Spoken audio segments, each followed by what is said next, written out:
ficamos honrados com a sua presença aqui.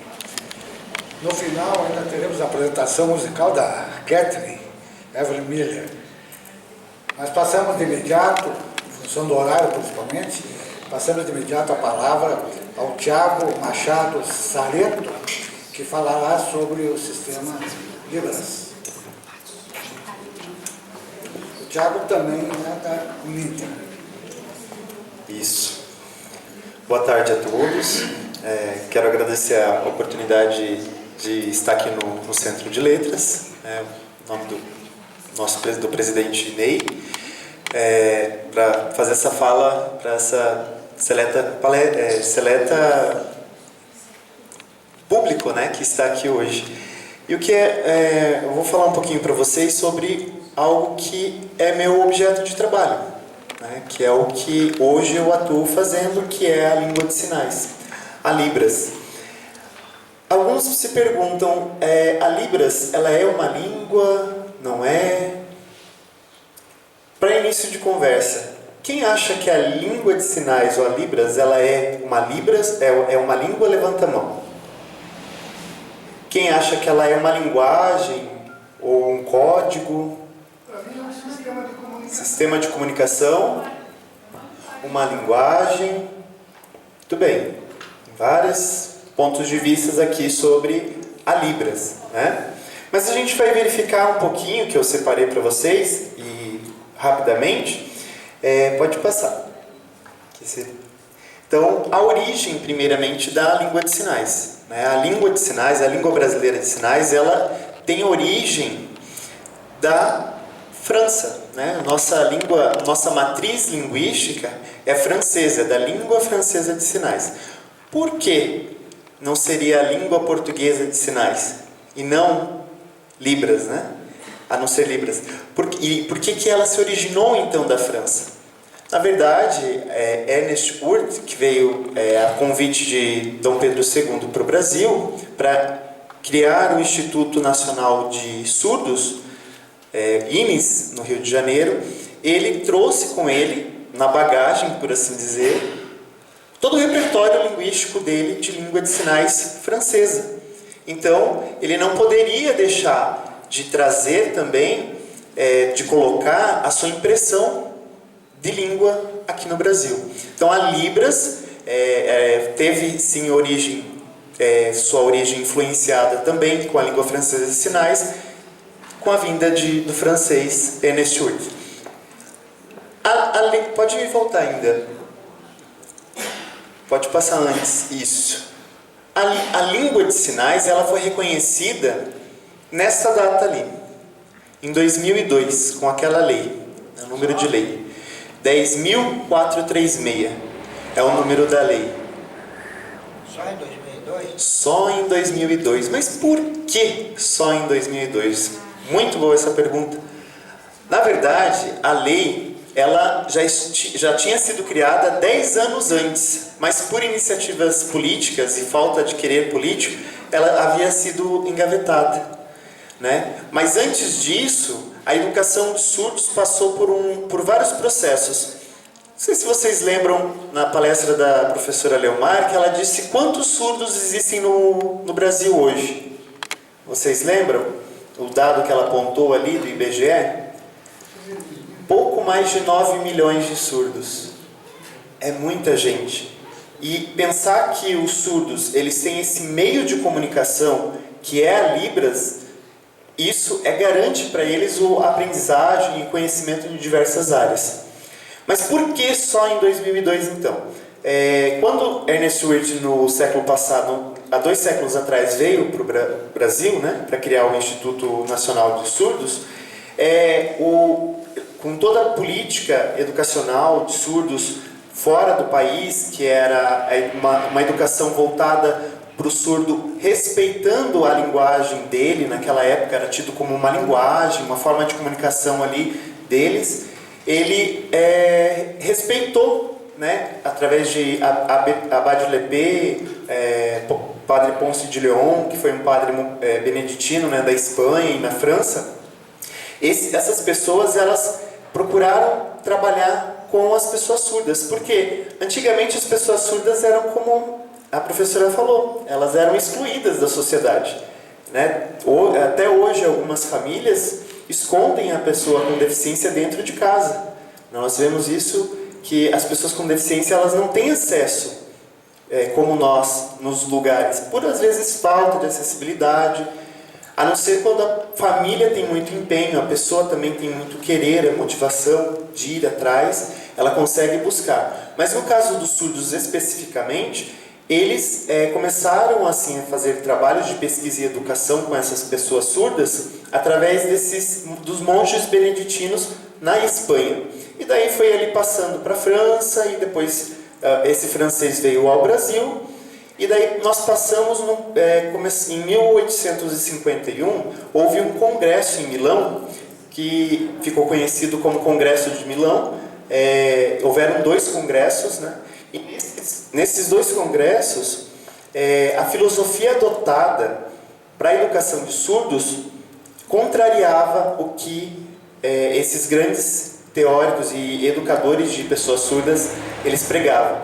Ou seja, nos congressos eles proibiram a partir dali o uso de qualquer tipo de língua de sinais para se comunicar, dos surdos utilizarem língua de sinais, ou linguagens de sinais como era conhecido na época, ou sinais, ou qualquer forma que envolvesse gestos e mímicas para se comunicar. Ficou então proibido. A partir dessa data, foram aproximadamente 100 anos, que a gente chama na educação de surdos, de 100 anos de cultura oralista.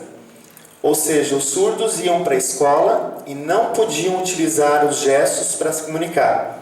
Quer ir no banheiro? Como que eu falava? Fazia xixi nas calças, né? Porque não podia utilizar, pedir para a professora que precisa ir no banheiro e ele ia.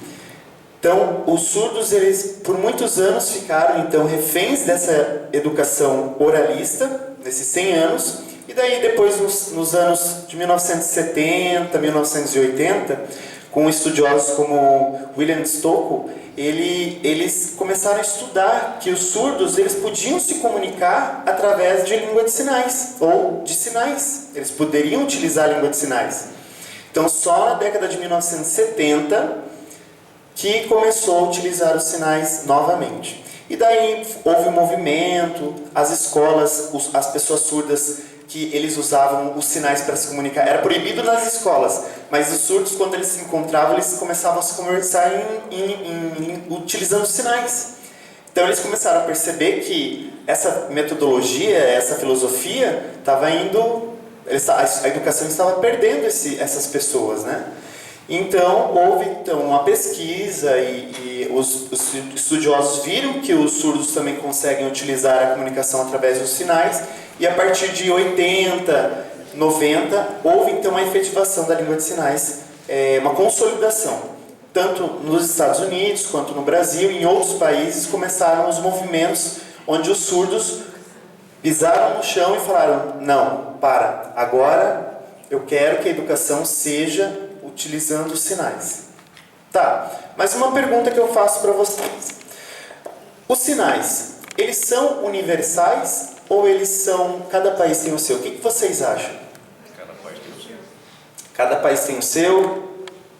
Quem acha que a língua de sinais ela é universal? Uma vez que tem a origem da Espanha, da França, para mim é. Para o senhor é? Universal.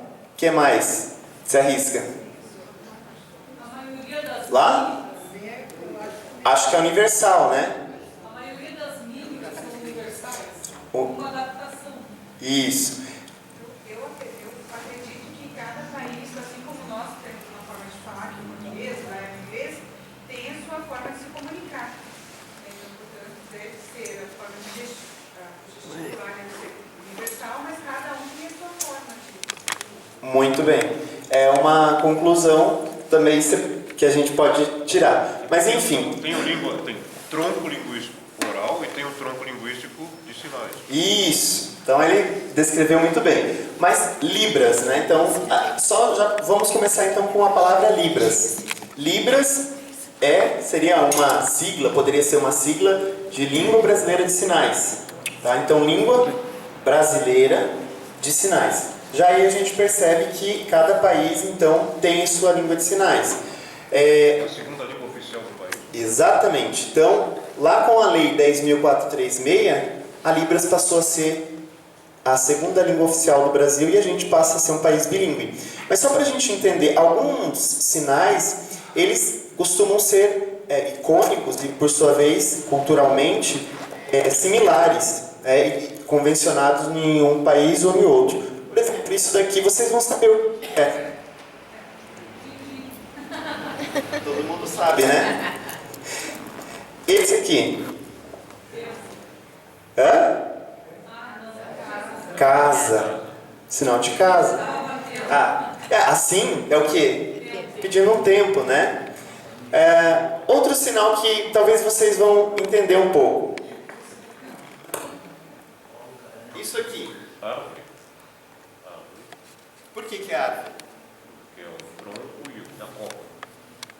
Vocês acham que é árvore também? Parece uma árvore? Parece, né? Tudo bem. Outro sinal, esse aqui, ó.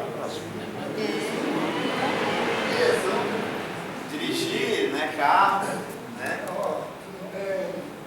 Tudo bem, exatamente. O baixo d'água, né? Os sinais baixo d'água. Então a gente vê alguns sinais que eles se assemelham de um país para o outro, eles podem se assemelhar. Por exemplo, esse sinal aqui para árvore é também utilizado na língua americana de sinais. Mas esse sinal aqui, ó, que a gente viu para casa, ele pode ser diferente lá no Japão, porque a casa deles não é assim. A casa deles é como? Né? Tem uma arquitetura diferente. A gente vê então que os sinais, eles podem ser sim diferentes de um lugar para o outro, tá? Na Arábia, né?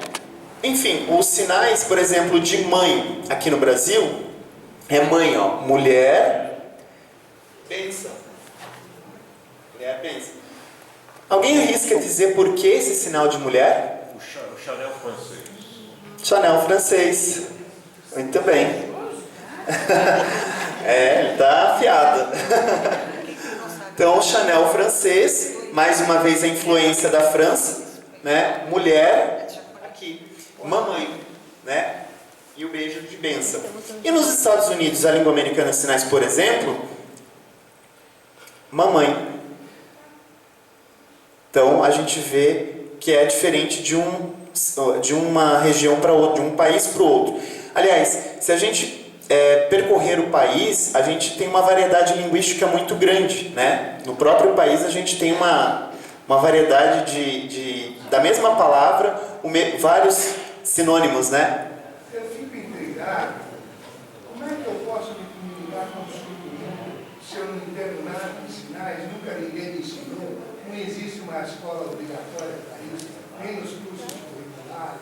Como é que fica? Eles ficam isolados a eles próprios e nós? Então, perdão, seu nome?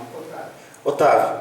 Seu Otávio, na verdade, o decreto 5626 de 2005, ele contempla justamente na grade curricular dos cursos de graduação em licenciatura e o curso de fonoaudiologia, a disciplina de Libras como obrigatória.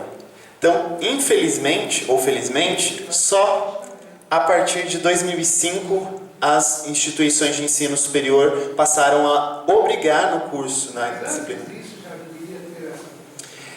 Mas veja bem, a lei ela reconheceu somente em 2002 a obrigatoriedade da Libras, né? A oficialidade da Libras, né? Ela reconheceu como língua, né? Na lei, no preâmbulo lá, no caput da lei, fala assim que a língua de sinais é uma língua de natureza visual motora, né? Então ela é visual porque a gente enxerga e é motora porque a gente utiliza as mãos para se comunicar, movimentar. Então a gente tem aí a parte da língua de sinais oficializada e tornando obrigatório com o decreto, dentre outras coisas, várias as obrigatoriedades e o ensino da língua de sinais como disciplina.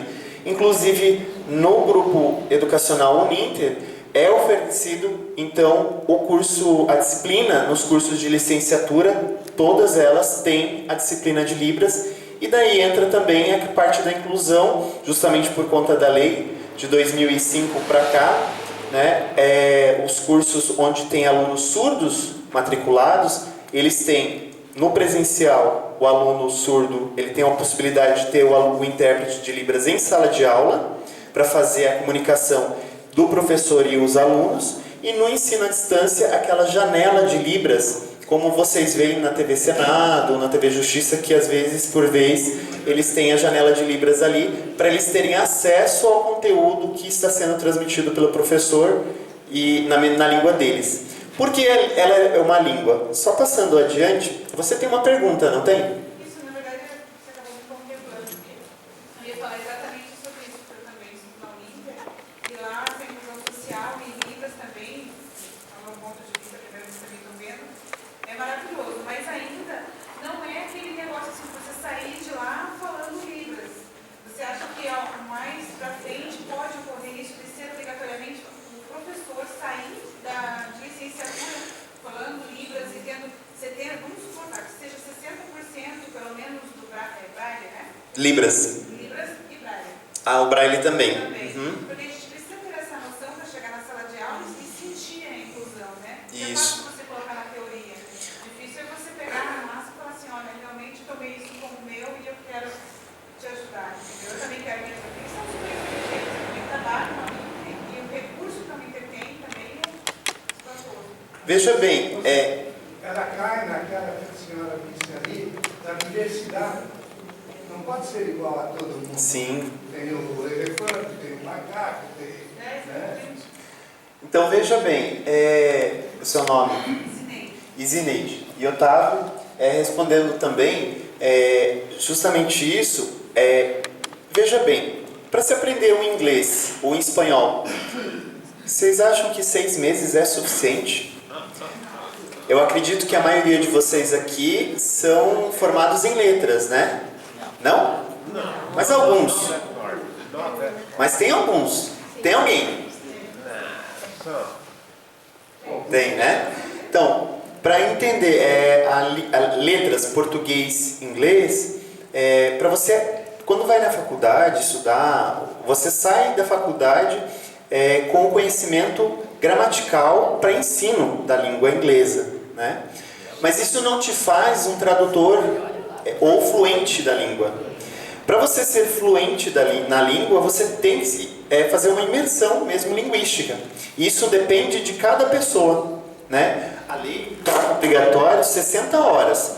É lógico que 60 horas é muito pouco, né? 60 horas é muito pouco. Mas dá um start para o professor, quando entrar em sala de aula, saber que aquele sujeito ou aquele indivíduo, ele não é um ET, um bicho de 7 cabeças.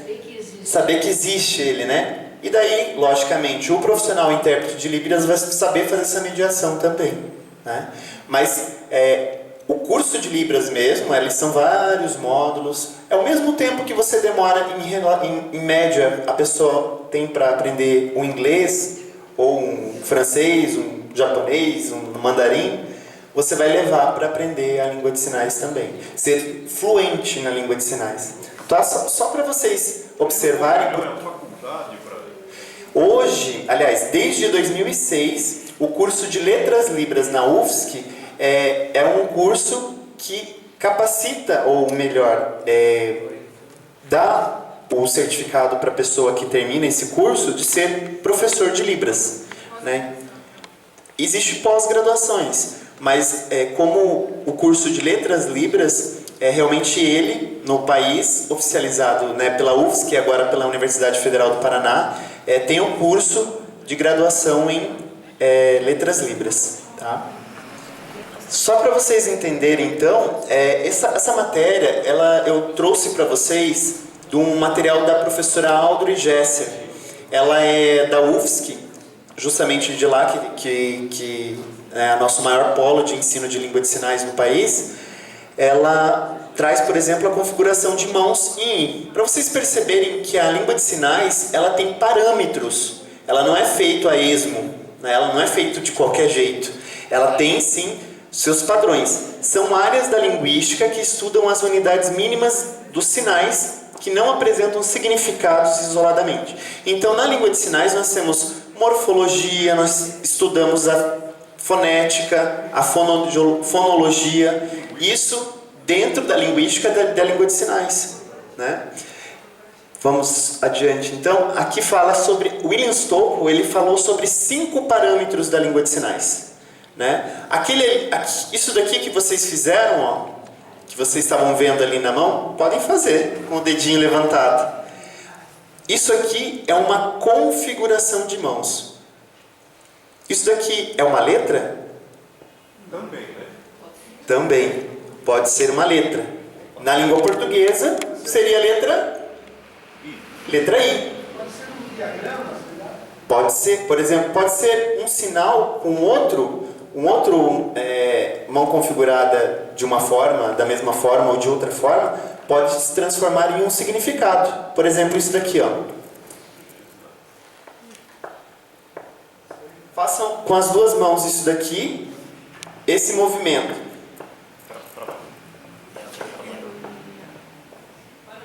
Isso. O que é isso aí? Seria o sinal de brincar, né? Brincar.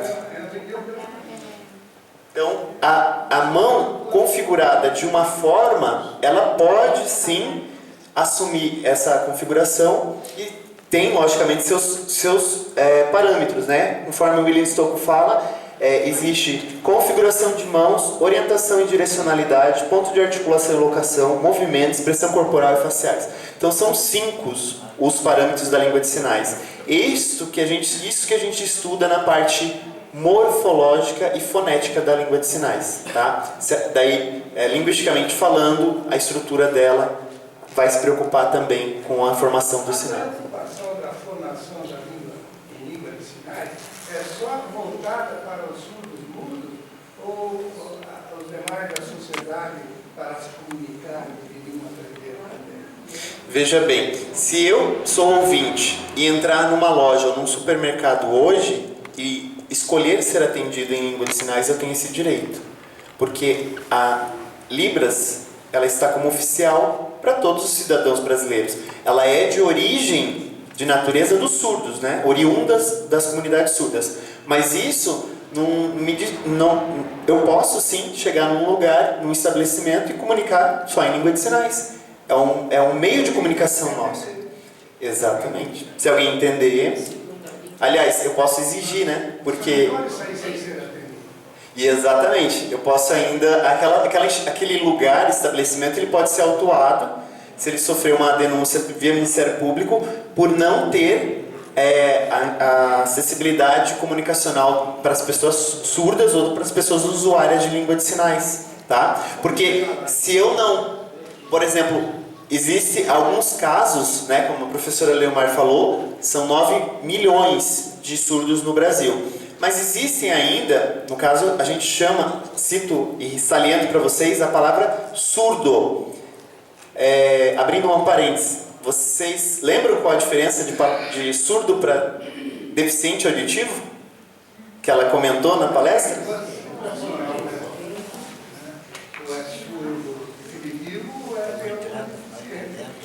O surdo é aquela pessoa que, mesmo que por perda auditiva ou surdez profunda, ela utiliza a língua de sinais para se comunicar.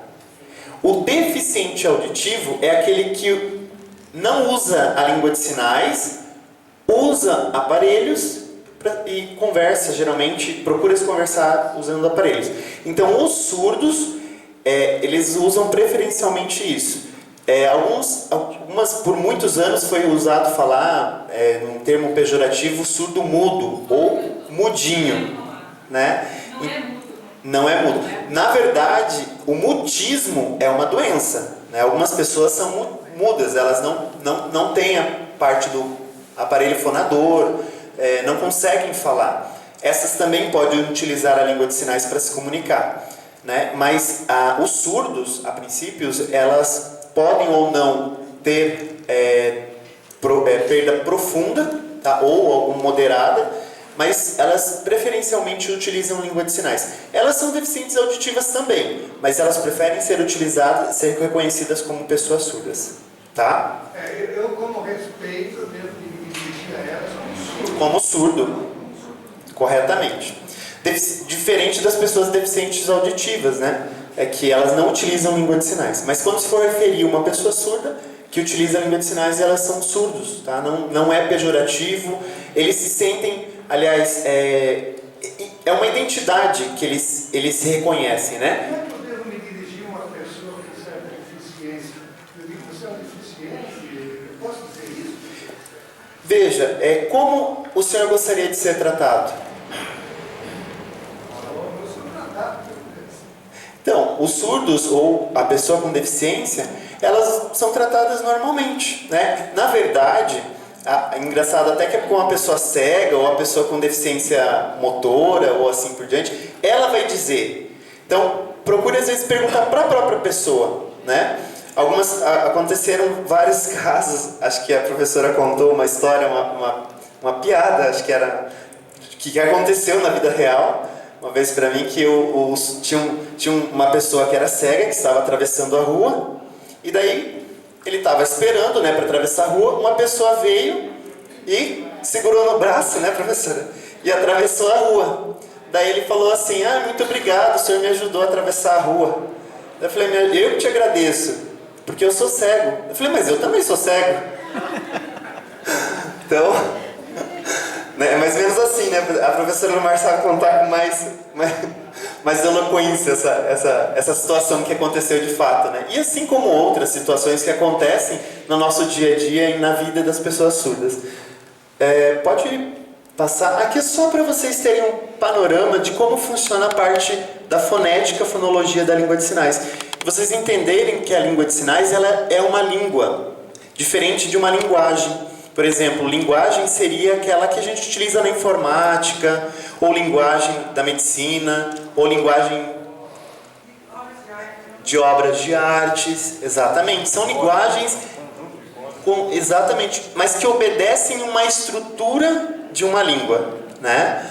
A língua, por sua vez, ela tem a sua estrutura própria, né? Ela tem as suas características, que são tanto semânticas quanto fonológicas, morfológicas, que neste caso, a língua de sinais atende a todas essas características de língua para ser reconhecida como língua. Pessoal, eu gostaria muito de continuar mais a falar, mas eu queria assim deixar aberto para vocês fazerem rápidas perguntas, nosso tempo já estourou. Se vocês tiverem dúvidas, podem fazer, que daí a gente encerra por aqui. Vamos?